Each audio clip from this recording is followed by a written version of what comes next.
Hi, everyone. We are the Gratitude Girls. The gratitude girls are in the house. Hi, Laurie. How are you? I'm wonderful. How are you, Kathryn? I'm really good. I was watching an amazing singer and I was watching a drummer who was 5 years old tonight. Imagine you talk about talent, right? Innate talents. Sometimes we're just born with these things. And when we express ourselves at a young age, then we really get to live with it for a long time. And that brings me into our gratitude because we've been living with our gratitude from our early years. I'm so grateful that we're here together tonight. And to our audience, if you're tuning in for the first time, thank you for being here. Welcome. And to our fans, our clients, and our other audience who's here, thank you. If it weren't for you, we wouldn't be here. Over the last few weeks, we've been talking about comparison and perspective and the value of trust and character. Tonight, we're going to talk about something that affects every area of our lives. Like, what are you focusing on? Yes, have you ever been so focused on everything that could go wrong that you could barely really see what was going on right? Like, maybe you were preparing for an important conversation, maybe you're starting something new, maybe you're building a business, or even making a difficult decision, or, even getting through some of those valleys that we walk through, right? Instead of seeing that next step, all you could see were the obstacles around you, like all the questions and the fear and maybe the possible rejection or the reason why it won't work. But the more you focus on those things, then the more overwhelming they seem to become. Yeah, it's amazing how our focus can change our entire experience. Two people can walk through the same circumstance and see completely different things. It happens. You know, the game of telephone. One sees every problem and the other sees every possibility. One sees reasons to stop and the other sees the next step. That doesn't mean that one person has no problem. It means that they've decided the problems won't receive all their attention. The path through the trees. Right, exactly. You know, I've watched this illustration thing about, someone skiing through a wooded area. I always think, how do they do that? But, you know, I've heard that the skiers, a lot of times they think, don't hit the trees, don't hit the trees, don't hit the trees. And then eventually they'll end up hitting one of the trees, right? Just like when you're riding a horse, they say, you know, don't look where you don't want the horse to go because the horse will go where you look, right? A lot of times it comes difficult to see, the path between those trees for the skier because experienced skiers learn to look toward the open snow. They focus on the path. The trees are always still there, but, you know, and the obstacles, they don't just disappear, but the skier's attention is directed exactly where they want to go, not where they're afraid of not going and hitting those trees.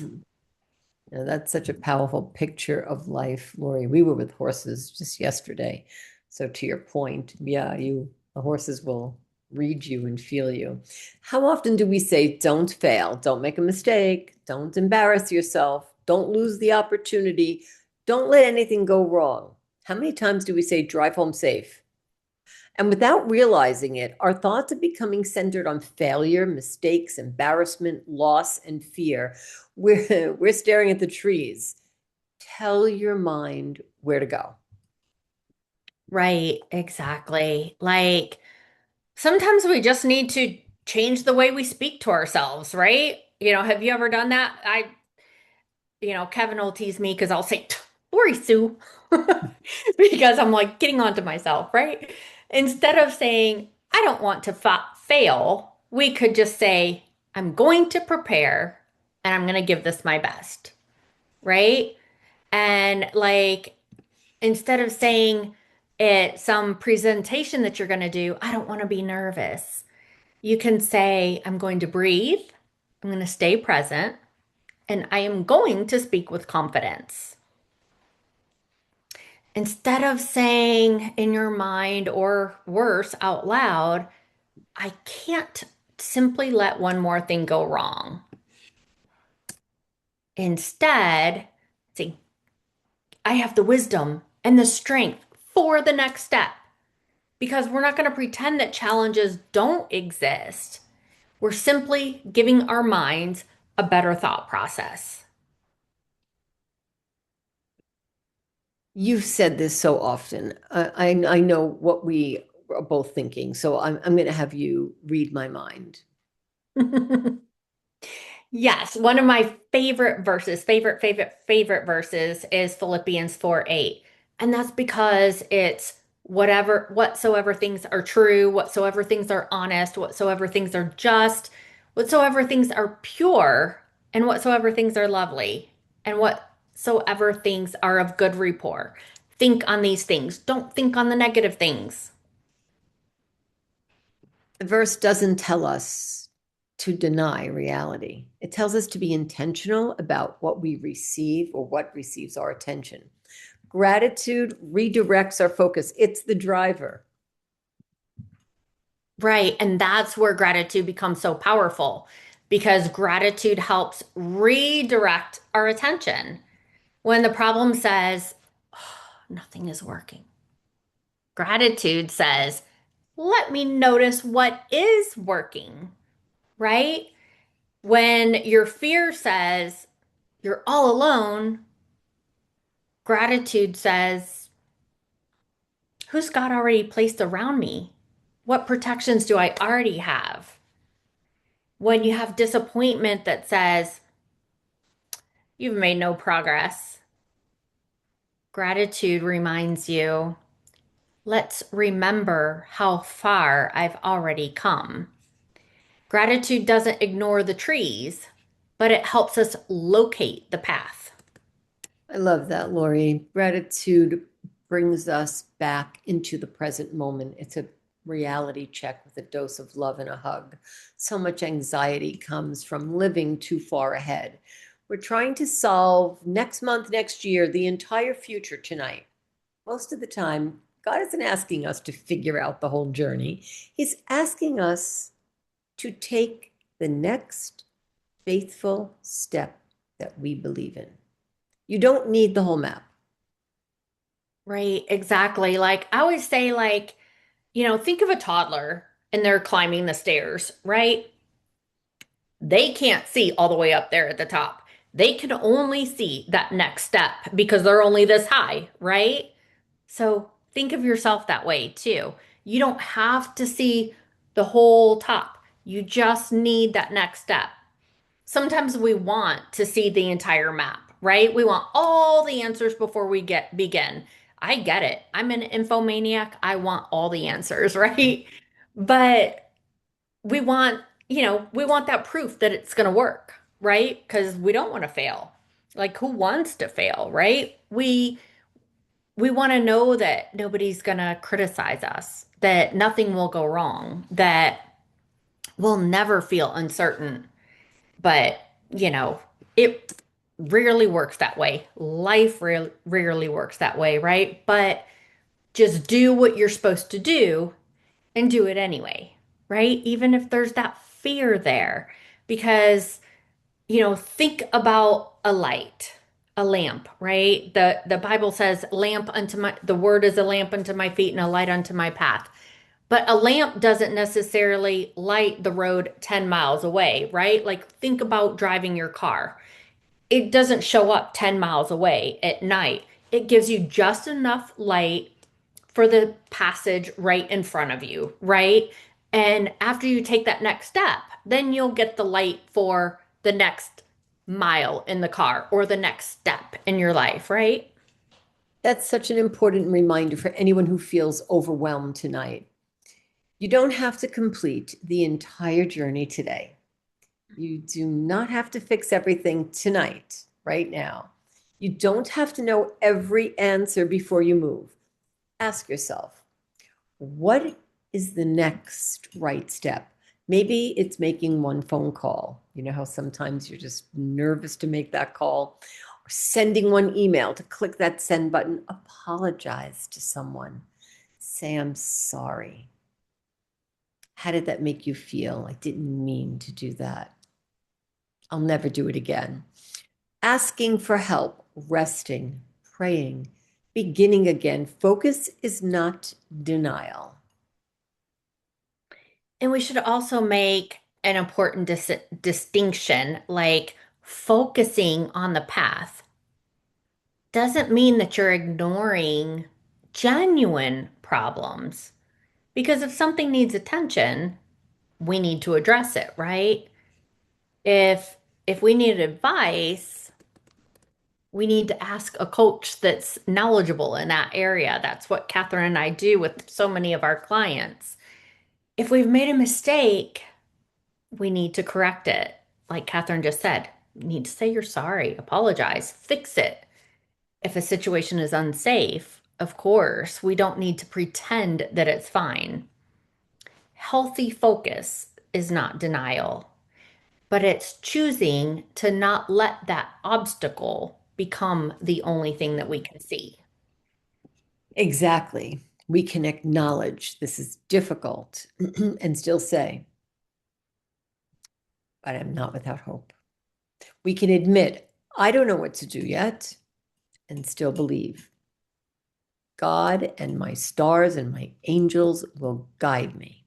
We can say, this was not part of my plan, and still trust God's going to help us and He's going to show us how to work through this. A personal reflection. And a lot of times you can think of that, right? Like I think back of some of the hardest seasons in my own life. Like there was times I couldn't see the entire path forward. I had no idea how things were going to work out. But I also learned eventually, sometimes a little hard, but that I didn't need every answer all at once. That I just needed enough faith for that day. I just needed enough strength for that one step. I just needed enough gratitude to recognize that even in the hardest seasons, God hadn't left me. My true friends hadn't left me. Kathryn and I have been through a lot over the last 14 years, right? And so many times I know looking back, I could see that the path was there, even when I couldn't see very far ahead. And that's when a great coach or even a great friend can help you because there's been lots of times I've called Kathryn and had her talk me off the ledge or help me to see the path that I should be seeing instead of focusing on the one that I was focusing on. And you me the same. Thank you.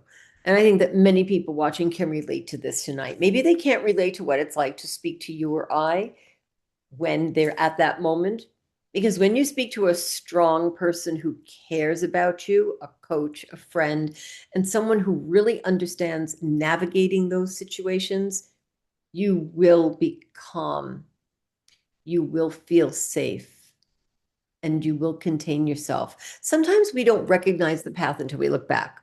We realize that one conversation led to another opportunity. One disappointment redirected us. One difficult season strengthened us. Think about going to the gym. Think about physical challenges that we go through. Once we go through that and we're on the other side, one closed door protected us. The path may not have looked the way we expected, but God is still leading us.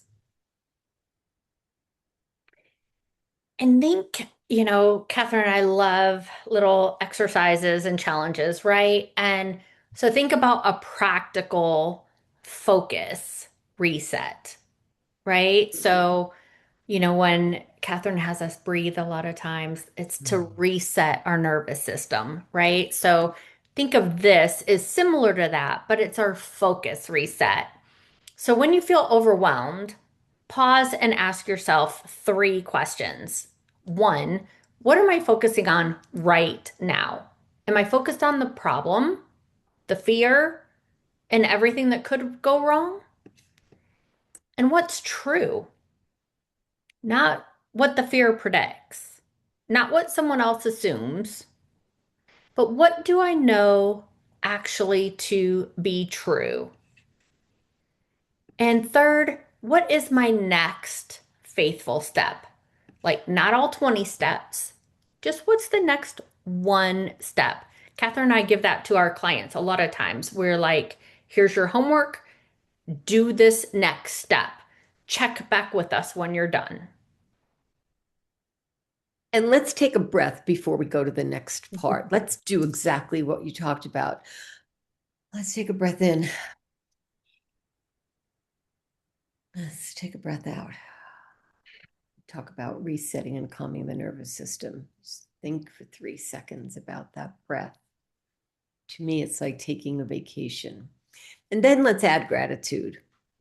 What is one thing that I can be so forever thankful for at this moment? That one question can interrupt a spiral of fear and doubt and bring your heart right back to peace.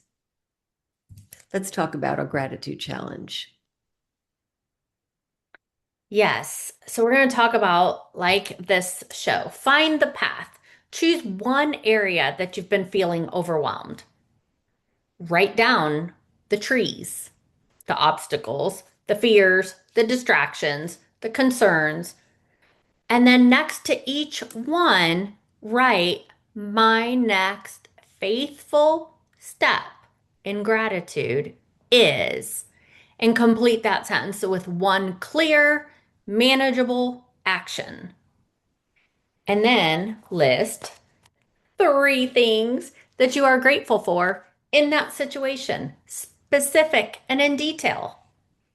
Now, maybe you're a rebel, and maybe you say, well, I'm not going to write it down in that order. I'm going to write it down, but I'm going to write it down in any order.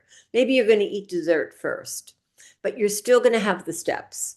So if for some reason you like to do things a little differently, if you stick with this, work with this, no matter how many times you like to look at habit or a practical course and say, that's not for me. Give this a try. Do it and then see how you feel, because until you try it, you will not know. Maybe you're grateful for what you've learned. Maybe you're grateful for the people helping you, for an opportunity to begin again. This could be your opportunity to begin again, for the strength that you didn't know you had to try something new, do exactly what Laurie said, and for the fact that your story is still being written by God. And remember, the trees might be real, the problems might be real, the obstacles might be difficult, and the journey might take you longer than expected. There are so many things that I've achieved now, but that took so much longer than I expected, right? So you don't have to give every obstacle the power to direct your life, but look for those openings. Look for the guidance from God, from your coaches, from really good friends that know what's best for you, and look for that next step. And of course, look for something to be grateful for. Your focus will not always change your circumstances immediately, but it can change the way you walk through them. Exactly. So this week, when fear tries to pull your attention toward everything that could go wrong, remind yourself, I am focusing on the path, not the trees. And remember, you don't need the whole map. You simply need the courage and the belief and the faith to take the next step. Yes, absolutely. Thank you so much, everyone, for joining us tonight. Please share this with someone who might be feeling distracted, discouraged, overwhelmed. Let's have a thought for the week. Let's think about this together. So tonight we are going to collectively do this with one another. You may not be able to remove every obstacle, but you can choose where you place your focus. Look for the path, trust, believe, trust God that with the journey, with this journey, your journey, and to take the next step, the next faithful step that you believe in. Absolutely. Thanks everyone for being with us tonight. If you enjoyed this, please share it with a friend, tag us in your stories, comment below something that you learned out of this or an action step that you're going to take. Thanks everyone. See you next week. Have a good night.